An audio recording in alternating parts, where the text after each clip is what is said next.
بسم الله الرحمن الرحيم. عزيزاتي أعزائي متتبعي قناة أجل فمواصح، في إطار التحقيقات في الحرائق اليوم غادي نتلاقاو باش نناقشوا معكم إن شاء الله تعالى في هذه الحلقة بعض التصنيفات ديال الحرائق اللي كتكون معروفة بزاف، كما أننا غادي نتعرفوا على الدور ديال الطب الشرعي في مجال التحقيقات ديال الحرائق.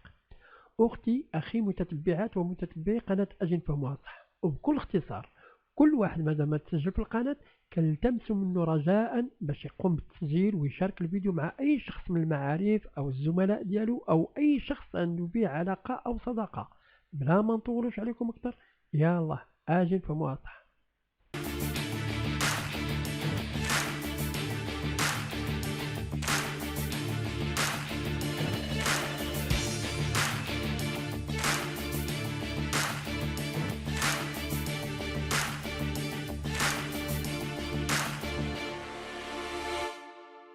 توثيق المشهد. كيف هو الحال في أي تحقيق جنائي كيتوجب توثيق موقع الحريق باش نسجلوا المعاينات المادية اللي قام بها المحقق. يمكن يشمل التوثيق مجموعة من المهام اللي هي على سبيل المثال تدوين الملاحظات أو كتابة التقارير أو التقاط الصور الفوتوغرافية أو الرسوم البيانية. هذه المهام كلها كتسمح لنا باش نسجلوا المعاينات أو الاستنتاجات اللي توصل لها المحقق بكل دقة في الوقت الفعلي، وهذه النتائج هي اللي غادي نعتمد عليها خلال القيام بالإجراءات سواء الإدارية أو الجنائية أو كذلك المدنية، باش نوثقوا أي مسرح جريمة أو موقع حريق أو غيرهم من الحالات اللي كنعملوا فيها بصفتنا محققين جنائيين بطريقة أسهل. كنعتمدوا على التصوير الفوتوغرافي بالدرجة الأولى، وهذا هو اللي كيخلينا نلاحظوا بلي عناصر الشرطة كانت كتعتمد في أغلب الأحيان على كاميرات اللي هي مزودة بالفلاش. أما في المدة الأخيرة ونظرا لتقدم وسائل التصوير فأصبحت الكاميرات الرقمية أو كاميرات الفيديو هي سيدة الموقف في حالات كثيرة، بما أن مشاهد النار كتكون في أغلب الأحوال مظلمة، وبما أنها كتخلي لون السطح فاش وقعت كحل فتقدر تكون عملية التصوير الفوتوغرافي صعيبة في بعض المرات. لهذا كيتم الاعتماد على وحدة الفلاش خلال أخذ الصور في موقع الحريق، كما أنه يمكن لنا نستعنوا أيضا خلال عملية تصوير موقع الحريق بالأجهزة الكهربائية أو المصابيح اللي كيتوفر عليها عناصر الوقاية المدنية بعين المكان. ومن الناحية التقنية كيتعين علينا ناخذ بعين الاعتبار استعمال عدسة التصوير اللي كتكون الزاوية ديالها واسعة. فملي كنكونوا كنلتقطوا الصور في موقع الحريق كيتعين علينا نسجلوا موضوع كل صورة بوحدها، لأنه في الأخير يعني من بعد في الوقت اللي نبغيو نراجعوا جميع الصور ديال موقع الحريق غادي تقدر تكون عندنا كمية كبيرة منها، وهذا بالضرورة غادي يخلي بعض الصور كتشابه قدامنا. لهذا كيبقى من الضروري نوثقوا كل صورة بوحدها في سجل اللي كيشير التاريخ والوقت والموضوع ديال كل صورة.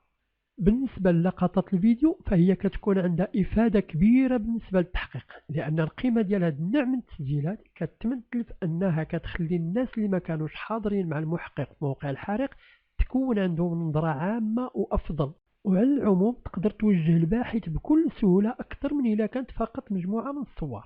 في الوقت اللي كنستخدموا كاميرا في عملية التوثيق كيكون أيضا من المهم نوثقوا الموقع بشكل منهجي، ماشي نبداو نقفزوا من بلاصة لبلاصة أو من منطقة لأخرى.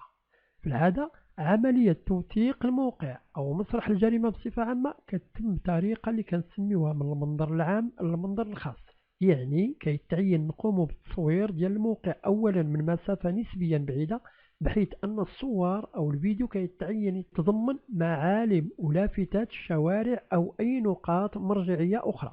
وبمجرد ما كينتهي المصور من تصوير المحيط الخارجي كينتقل لتصوير المناطق أو النقاط اللي هي متوسطة المدى، وبهكا من بعد أخذ الصور أو المشاهد كيتقدم في اتجاه المشهد أو الموقع حتى كيوصل بشكل تدريجي ومنهجي للنقطة المحددة اللي هي هنا مركز أو مقعد النار. كما أنه كيكون من الأفضل حسب الإمكانيات اللي يتم توفيرها للمحقق أخذ صور من فوق مشهد الحريق، لأن هذه الطريقة الأخيرة تقدر تسجل لنا الأضرار اللي تسبب فيها الحريق أو تكشف لنا عن الأدلة اللي ما كانتش كتبان على المستوى الأرضي فاش واقف المحقق، وبهكا كيتمكن المحقق من التوفر على منظور مختلف على مكان الحادث.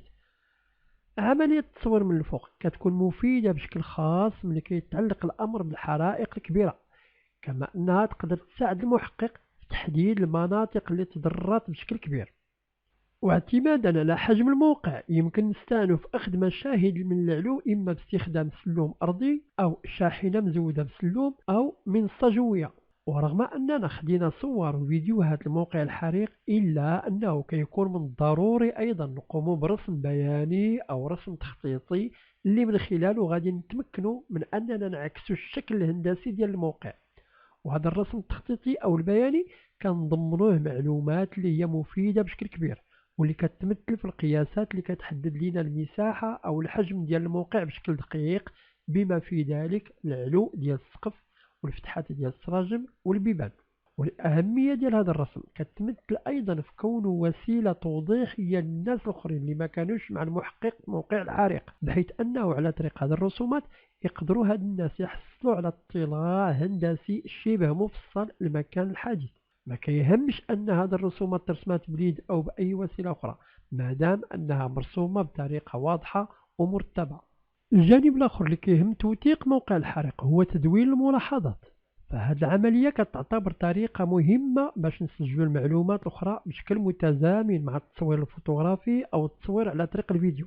وعملية التدوين كيف هو معروف كتم باستخدام الطريقة الكلاسيكية المبنية على قلم والورق أو الاستعانة بتقنية التسجيل الصوتي.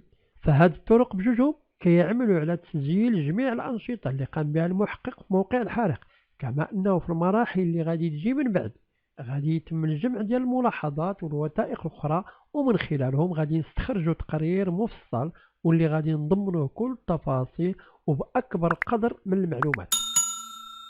تحليل الطب الشرعي. الطب الشرعي كيف كنعرفوا هو واحد الميدان اللي ما يمكنش لأي محقق يستغنى عليه، لأن عدد كبير من القضايا خصوصا الجنائية ما كانش غادي يتم الحل ديالها لو ما كانش تدخل ديال الطب الشرعي.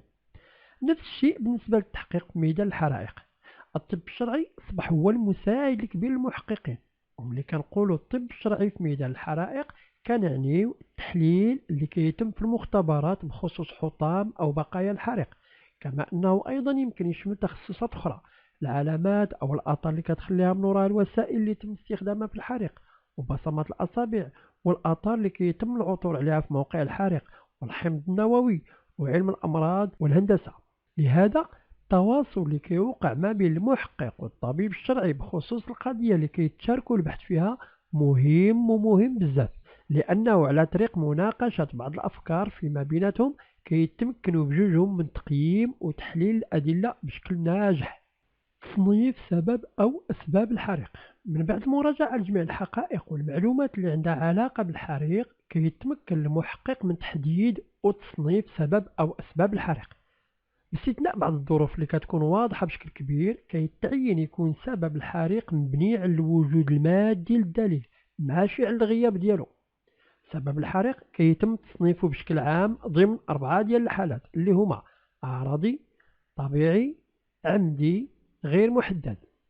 في الحالة اللي كيتعذر علينا نحددو السبب كيتعين عندنا نصنفو الحريق على أنه غير محدد، ويمكن يكون السبب ديال الحريق غير محدد بناء على أسباب أو ظروف كثيرة، كما أنه يقدر يكون بسبب درجة الضرر اللي لحق بالبناية أو نقص في المعلومات اللي دلاو بها الشهود أو غيرها من الأدلة المادية.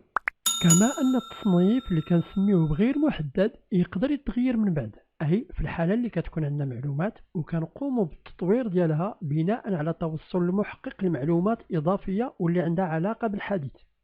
ومع ذلك كيتوجب باش يستند تحديد أي سبب من أسباب الحريق على معلومات وحقائق اللي هي موثوقة. كتبقى الإشارة إلى أن بعض المحققين كيوصفوا الحريق اللي ما تمكنوش باش يتعرفوا على الأسباب ديالو بأنه حريق مشبوه، لكن التصنيف كيبقى فارغ من أي معنى قانوني. وباش نتعرفوا أكثر على كل حالة من الحالات أو الأوصاف اللي ذكرت غادي نعطي أمثلة على الشكل التالي. الحريق العرضي.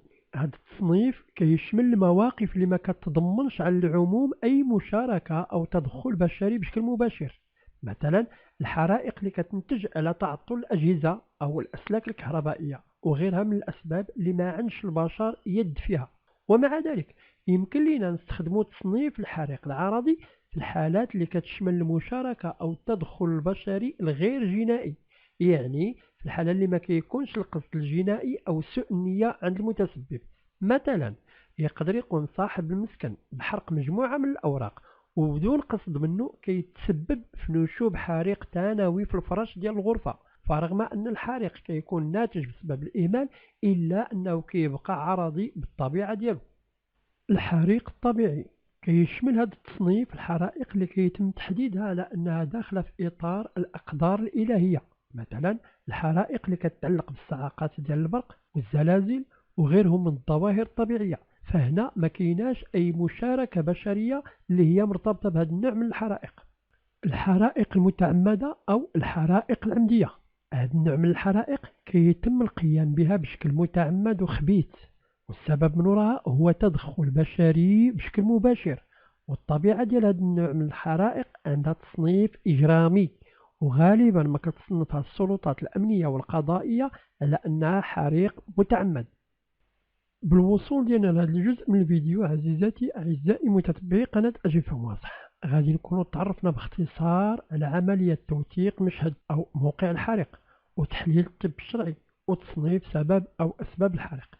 فإلى هذا الفيديو لقيتي فيه عزيزتي عزيزي متتبعي قناة أجل فهم واضح أي معلومة، فالرجاء ديالنا لكم هو تعملوا على المشاركة ديالو مع أكبر قاعدة من المعارف والأصدقاء ديالكم وغيرهم، وكل واحد مهتم بميدان التحقيقات الجنائية.